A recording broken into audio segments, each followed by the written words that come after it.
और सूर्य, इनके बीच का जो डिफरेंस होता है वो तिथि कहलाता है। जब चंद्रमा और सूर्य बिल्कुल एक साथ होते हैं, यानी बिल्कुल 0 डिग्री पे होते हैं, तो वो दिन अमावस्या का कहलाता है। और जब चंद्रमा और सूर्य एक दूसरे से बिल्कुल विपरीत होते हैं, या 180 डिग्री की डिस्टेंस पे होते हैं, वो समय पूर्णिमा का कहलाता है।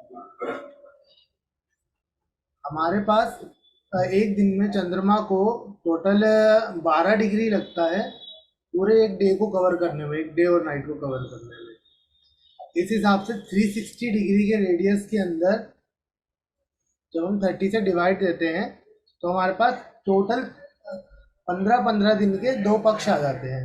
एक पक्ष ब्राइटर हाफ है, एक पक्ष हमारा डार्कर हाफ है। ब्राइटर हाफ जो होता है इसे हम शुक्ल पक्ष कहते हैं, और डार्कर हाफ को कृष्ण पक्ष कहते हैं। चंद्रमा जब अपने पूर्णिमा की तरफ बढ़ रहा होता है, यानी 180 डिग्री की तरफ, 0 से 180 डिग्री की तरफ जा रहा होता है, वो जो टाइम पीरियड है वो ब्राइटर हाफ कहलाता है। और चंद्रमा जब अपने 180 डिग्री से वापस सन की तरफ जा रहा होता है, वो टाइम डार्कर हाफ कहलाता है। इस टाइम पीरियड के अंदर चंद्रमा की जो स्ट्रेंथ है वो कृष्ण पक्ष की अष्टमी से लेके शुक्ल पक्ष की अष्टमी तक फुल होती है, और शुक्ल पक्ष की अष्टमी से लेके कृष्ण पक्ष की अष्टमी तक एकदम जीरो स्ट्रेंथ आ जाती है उनकी। इसीलिए चंद्रमा अकेले ऐसे ग्रह हैं जिन्हें शुभ और अशुभ दोनों में कंसीडर किया जाता है। यानी कि शुक्ल पक्ष की अष्टमी से लेके कृष्ण पक्ष की अष्टमी तक चंद्रमा एक शुभ ग्रह के रूप में रहते हैं, और कृष्ण पक्ष की अष्टमी से लेके शुक्ल पक्ष की अष्टमी तक, यानी जो अमावस्या वाला पीरियड होता है, वो टाइम वो होता है कि चंद्रमा उस समय अशुभ स्थिति में रहते हैं। हमारे पास शुभ ग्रहों की एक लिस्ट है, अशुभ ग्रहों की एक लिस्ट है, लेकिन चंद्रमा अकेले ऐसे हैं जो शुभ और अशुभ दोनों होते हैं। वो उनके डिग्री पे डिफरेंस पे डिपेंड करता है। तो टोटल हमारे पास 15-15 डिग्री के दो सेट आते हैं। अब जो ये हम तिथि की बात कर रहे हैं ना, तिथि पूरा जल तत्व से के ऊपर निर्भर है कि हम किस लिए चंद्रमा को कंसीडर करेंगे। किसी के चार्ट में फ्लो ऑफ मनी कैसा है, फ्लो ऑफ इमोशन कैसा है, उसके रिलेशनशिप्स कैसे हैं, ये सारा जल तत्व का डोमेन है, क्योंकि ये जल तत्व का जो काम है किसी भी व्यक्ति को नरिश करने का है। तो नरिशमेंट जो है हमें केवल चंद्रमा से मिलता है। जल तत्व के जबकि दो प्रधान ग्रह हमारे पास है, शुक्र और चंद्रमा। लेकिन शुक्र का जो तत्व है, जो हमने पंच तत्वों में पढ़ा था, ये एकदम प्योर फॉर्म है, एक प्योरिटी है उसके अंदर, इसलिए शुक्र का एक नाम रेतस भी है। तो हमारी बॉडी के अंदर जो वीर्य होता है उसे शुक्र रिप्रेजेंट करते हैं, क्योंकि वो एकदम प्योरिटी है, प्योर फॉर्म है। बाकी ऑल ओवर बॉडी में जो एंटायर जल तत्व है ना, वाटर एलिमेंट है, उसको चंद्रमा बिलोंग करते हैं। अब तिथियों के नाम कैसे होते हैं? पहली तिथि को प्रतिपदा कहा जाता है, दूसरी को द्वितीया, तीसरी को तृतीया, ऐसे ही क्रम में चतुर्थी, पंचमी, सप्तमी, अष्टमी, नवमी, दशमी, एकादशी, द्वादशी, त्रयोदशी, चतुर्दशी और पूर्णिमा। तो जब ये ब्राइटर हाफ में होता है तो हम एंड जो हमारा होता है पूर्णिमा पे होगा। वो जब डार्कर हाफ होगा उसके अंदर जो एंडिंग है हमारी, वो अमावस्या के अंदर होगी। अब इस चीज को, हर एक तिथि को एक ग्रह रूल करते हैं। जैसे यहाँ पे आपको दिख रहा होगा कि प्रतिपदा को सन रूल कर रहे हैं, द्वितीया को मून रूल कर रहे हैं, तृतीया को मंगल रूल कर रहे हैं। इसके लिए ना बहुत अच्छा फॉर्मूला ये है कि आप वार लिखें, क्योंकि ये जो अलॉटमेंट है लॉर्डशिप की, ये वार के अकॉर्डिंग हुई है। आप सभी वार लिखिए क्रम से, सूर्य, रविवार, सोमवार, मंगलवार, बुधवार, बृहस्पतिवार, शुक्रवार, शनिवार, और उसमें एक एडिशन और करके नीचे राहु का डाल दीजिए। आप कॉपी पेन लेके बैठे हैं सारे? जी। तो एक बार क्रम से ये लिखिए, संडे से लेके सैटरडे तक क्रम से ये अपने डेज लिखिए।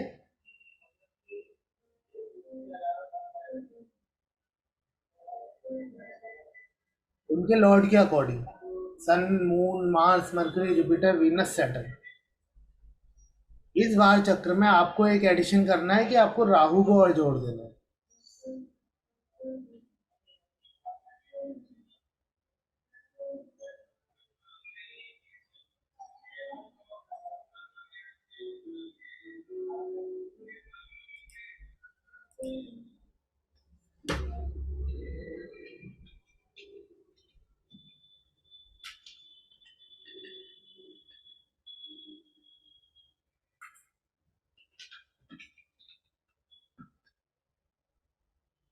एक बार आप लिख लो सब, तो मेरे को बताना।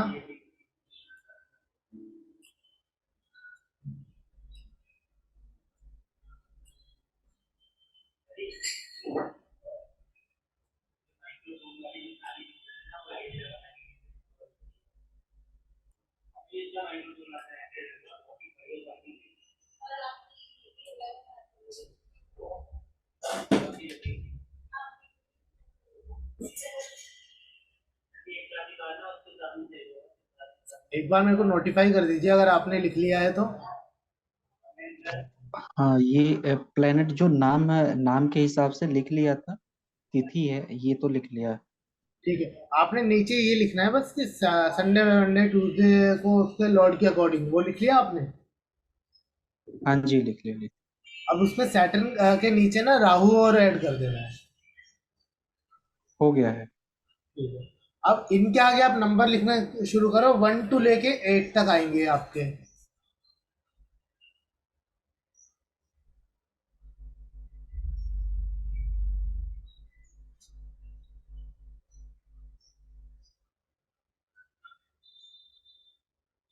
जी। अब ये 1 से लेके 8 तक क्या है, ये आपकी तिथियां हैं, पहली, दूसरी, तीसरी, चौथी, पांचवी, रिस्पेक्टिवली। 8 जब आपकी खत्म हो गई राहु पे, यानी अष्टमी तिथि जो राहु पे खत्म हुई है, और नवमी तिथि दोबारा से सूर्य से शुरू हो जाएगी। तो इस तरह आपको कैलकुलेशन एक माइंड में बैठ जाएगा कि किस तिथि का कौन सा ग्रह रूल करता है। ठीक है।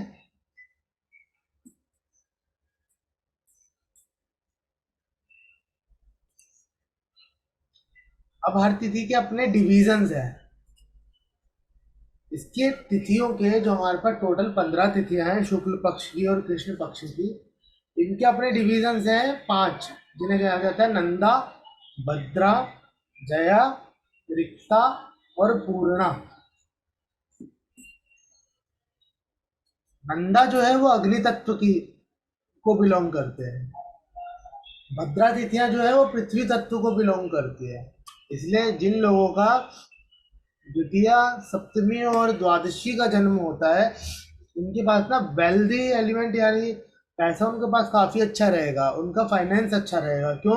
क्योंकि उनकी जो तिथि का रूलर है वो पृथ्वी तत्व है। जया आकाश तत्व है। इसलिए आप देखोगे कि तृतीया, अष्टमी और त्रयोदशी वाले लोग, देखिए आकाश तत्व हमने पढ़ा था कि बृहस्पति से रिलेटेड है, आकाश तत्व के रूलर बृहस्पति है, तो इनके पास ज्ञान बहुत होता है। इसलिए ये लोग रिसर्च ओरिएंटेड रहते हैं, साइंटिस्ट लेवल की स्टडीज करते हैं। ये रिक्ता तिथियां हैं। रिक्ता तिथियां 4, 9 और 14 है, चतुर्थी, नवमी और चतुर्दशी। फिर पूर्णा तिथि है, पंचमी, दशमी और आपकी अमावस्या और पूर्णिमा, या पूर्णा तिथि होती है। इनके भेद में ये भी है कि आपको हर तिथि का एक डाइटी होता है। एक मेल डाइटी है और एक फीमेल डाइटी है, यानी अ, एक नित्या देवी होती है, भगवती ललिता त्रिपुर सुंदरी की 16 कलाएं हैं। चंद्रमा की 16 कलाएं होती हैं। तो उन 16 कलाओं में क्रम से भगवती ललिता त्रिपुर सुंदरी की नित्या देवी होती है। यही नित्या देवी तिथियों को रूल करती है। जैसे प्रतिपदा की कामेश्वरी, तृतीया की भगमालिनी, तृतीया की नित्य कलिना, चतुर्थी की भैरुंड, पंचमी की वैष्णवी, षष्ठी की वज्रेश्वरी। फॉर एग्जाम्पल, यदि किसी व्यक्ति का जन्म प्रतिपदा तिथि पर हुआ है तो उसकी क्वालिटीज कैसी होंगी, वो व्यक्ति किस तरह का सोचता होगा। क्योंकि सूर्य है यहाँ पे प्लेनेट, सन क्या है, सन एक एरोगेंट प्लेनेट है, एम्बिशियस देते हैं। डाइटी यहाँ पे ब्रह्मा है, ब्रह्मा एक क्रिएटिव एनर्जी है। क्यों? ब्रह्मा का काम है सृष्टि को क्रिएट करना। तो ब्रह्मा की एनर्जी प्रतिपदा तिथि के पास आई और वहां पर देवी बनी कामेश्वरी। कामेश्वरी देवी टू डिजायर्स, बहुत डिजायरफुल होते हैं ये लोग। इनके अंदर कुछ भी सृष्टि करने की, कुछ सीखने की, कुछ समझने की, कुछ करने की काफी डिजायर्स होती है। इसको हम आगे समझेंगे कि एक एक किस तरह ये एक एक देवियां और तिथि के डाइटी का यूज कैसा है और हम इसको कैसे यूज में लाके किस तरह से इनका प्रयोग कर सकते हैं। तो अभी हमने ये समझा कि तिथि होती क्या है और बनती कैसे है। लेकिन एक जन्म कुंडली के अंदर तिथि क्या काम करती है? तिथि का जो देवता होता है, यानी कि आपका, मेरा, हम सबका जन्म किसी पर्टिकुलर तिथि पर हुआ है। वो तिथि का जो लॉर्ड, जो ग्रह होगा, उसकी प्लेसमेंट आपको ये बताएगी कि आपके जीवन के अंदर जल तत्व कैसा रहेगा, इमोशंस कैसे रहेंगे, फ्लो ऑफ मनी कैसा रहेगा, आपके रिलेशंस कैसे होंगे लोगों के साथ। क्या आपको जो नरिशमेंट, जल तत्व का रूलर चंद्रमा है, चंद्रमा माता का कारक है, यानी जो आपको नरिशमेंट चाहिए समाज से, सोसाइटी से, क्या आपको वो मिलेगा या नहीं मिलेगा, ये आपको जल तत्व का ग्रह बताएगा।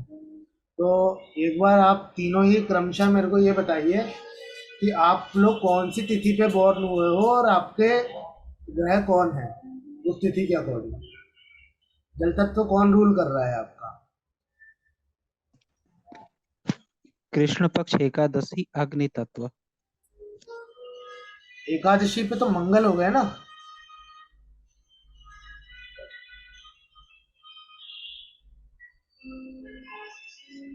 शशांक और शिप्रा, आप भी बताइए।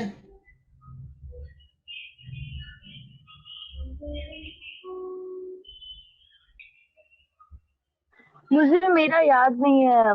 30 मार्च 1997 है। आप तिथि आप याद नहीं है, आप ऐसा अपना मंडे के बाद। उसके अंदर खोलो, चार्ट खोलो। हाँ, एक मिनट।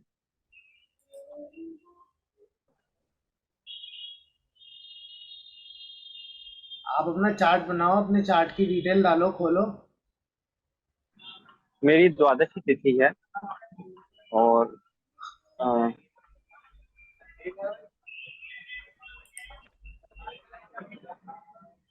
तत्व किस तरह से देख सकते हैं? नहीं नहीं, आपको प्लेनेट द्वादशी बताना तत्व। है। द्वादशी का रूलर कौन हो गया आपका?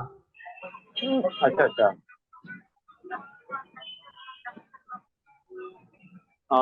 मेरी द्वादशी तिथि का पे रूलर तो है